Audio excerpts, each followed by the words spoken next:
O estudo da anatomia humana é o tema do Estúdio 4 desta semana, especificamente aí doação de corpos. Pegando o gancho do primeiro bloco, como seria o profissional que, né, um profissional da área da saúde que não tivesse tido contato durante o ensino com o corpo humano e já atuando no mercado? Como é que esse profissional iria chegar no mercado? Qualquer profissional, tá? A palavra aí para vocês.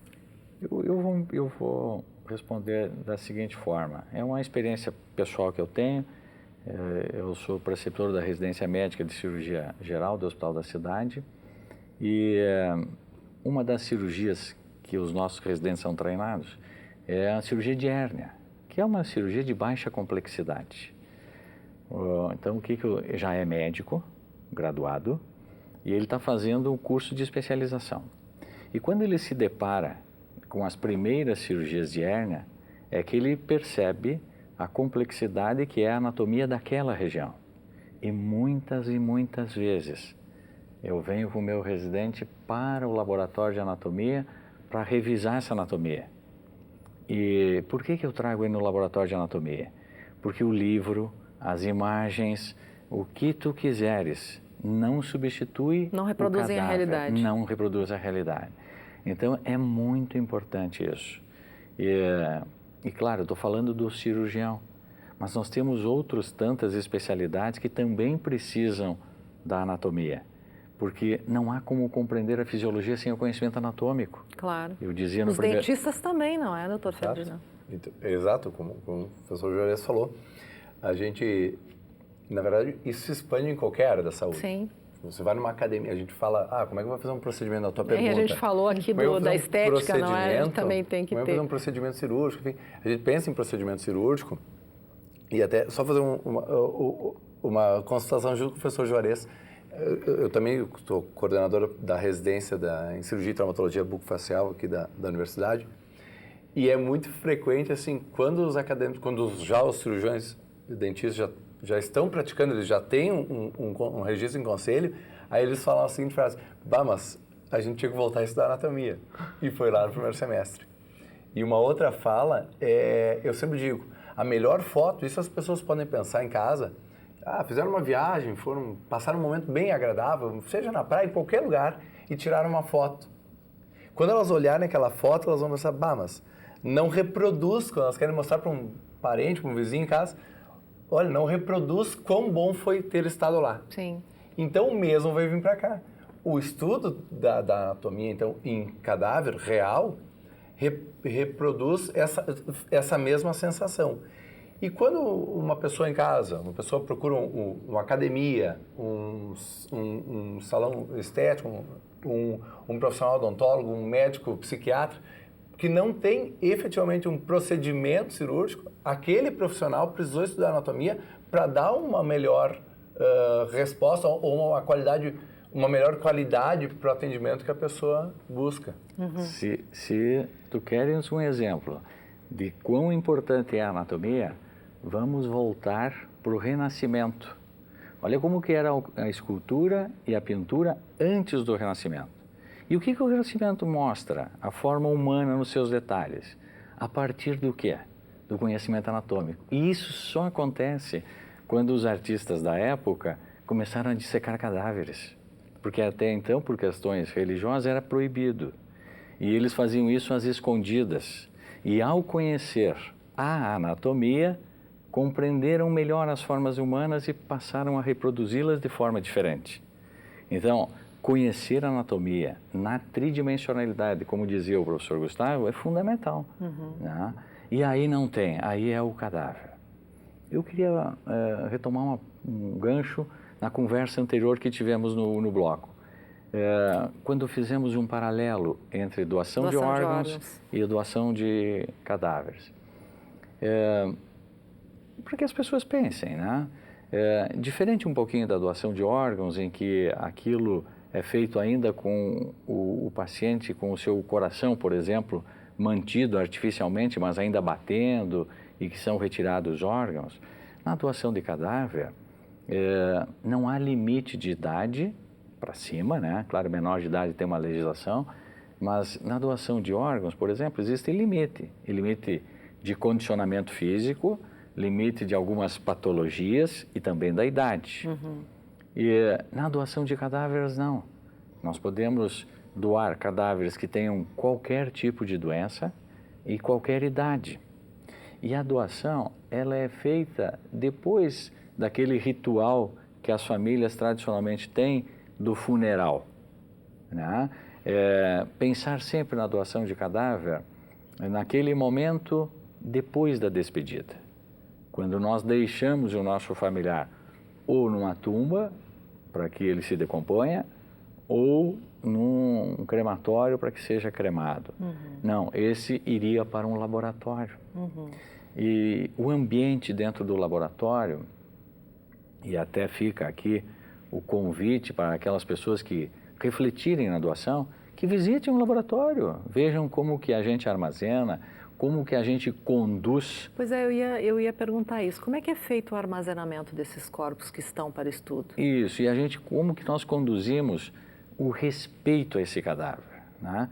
Em todos os nossos laboratórios, nós temos, assim, frases de efeito, né, que avivam este respeito que devemos ter para aquele cadáver. Então, o nosso aluno, ele é treinado para que ele veja no cadáver algo espetacular, que ele veja naquele corpo que está ali um gesto de doação que foi feito ainda em vida ou pós-vida, né?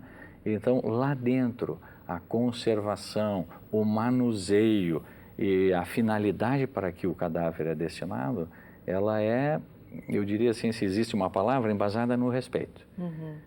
Conservação, eu vou deixar para o professor que tenho cuida. Um ponto para complementar a fala do Juarez. O Juarez falou em doação de corpos, né? Doação de cadáver. Mas tem outro ponto importante, que se o possível doador, eu não quero doar o meu corpo, mas eu quero doar meus órgãos. Esse é um método, uma oportunidade que é válida. Tá? Não é somente a doação do cadáver. Mas se eu quero doar meu coração, meu pulmão, meu encéfalo, eu posso fazer esse procedimento também, né? A família faz o velório normal, né? E aí o cadáver vem para nós, a gente retira os órgãos e depois a gente devolve para a família fazer o sepultamento. Também tem essa forma de doação. E com relação à conservação, né, o método tradicional de conservação é a utilização do formol. O formol foi uma substância química que revolucionou a conservação de corpos, né, e ela é utilizada até hoje, né? Aqui no laboratório de anatomia a gente usa o formol num primeiro momento e depois o corpo ele passa por um processo de glicerinização. Então, depois de passar por quanto tempo ele pode ser utilizado para ensino? Eu sempre digo que o tempo é o manuseio, o quanto você usa, o quanto você manipula a peça anatômica, né? Isso que vai estipular o tempo. Se eu conservar o cadáver e deixar ele armazenado num local apropriado, sem mexer nele, ele vai estar ali para o resto da vida. Para sempre. Para sempre. Nós temos uma peça lá no laboratório, claro que ela não é usada no dia a dia, mas ela está no nosso museu, que é do primeiro lote de peças que a Universidade de Passo Fundo obteve. E isso é lá no final da década de 60. E ela está lá. Está lá. Bom, o Dr. Juarez falava, professora Jurema, que se tem todo um cuidado, não é, especial para conservar as peças que estão ali, e cuidado com os alunos. E como está dentro do Instituto, não é? Eu creio que a senhora pode falar um pouquinho mais sobre isso.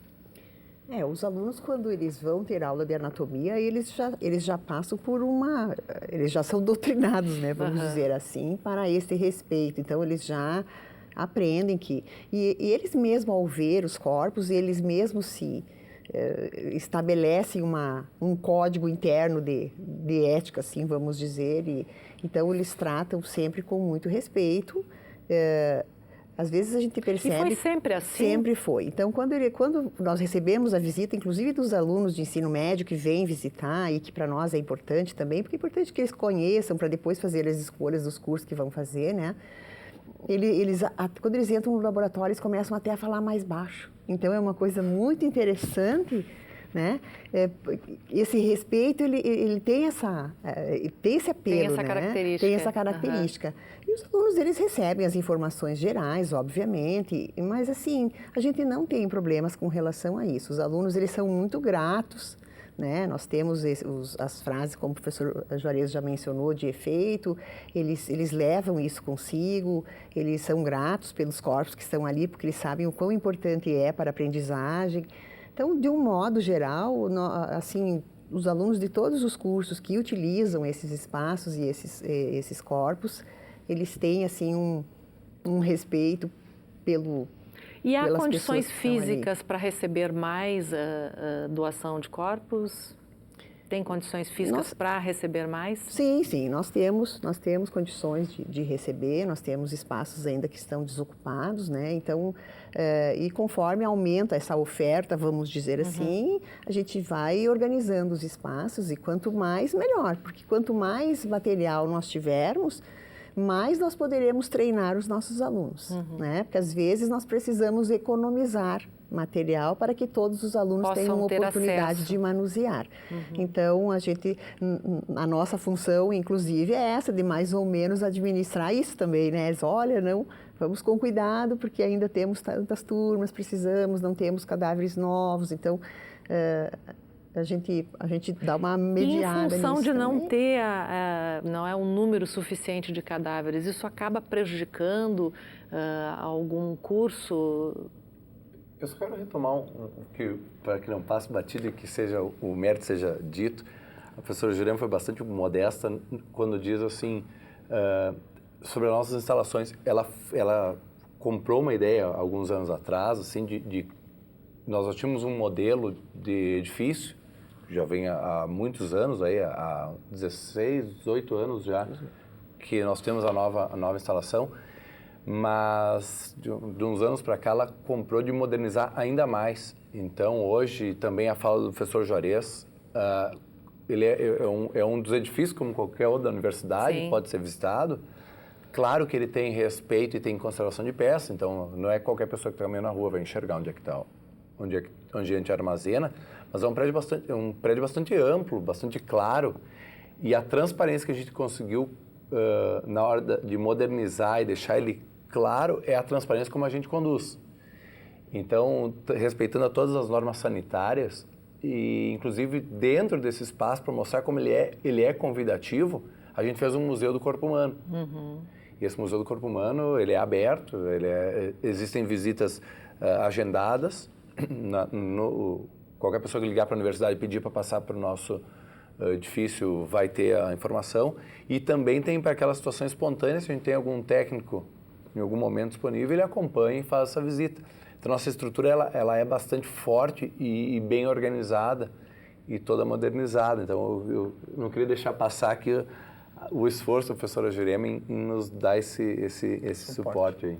É importante também, então, já não deixar de fora que nós temos um corpo técnico bem importante dentro do setor, que são os funcionários, né, qualificados e que fazem esse atendimento e que auxiliam os professores na preparação das aulas e durante as aulas também, e que zelam pelo setor. Então, também não podemos deixar de mencionar que nós temos esse corpo técnico qualificado e que são pessoas empenhadas em fazer o trabalho bem feito, né?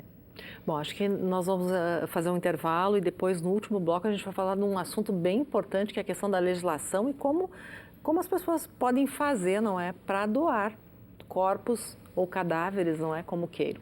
A gente faz o intervalo e já retorna.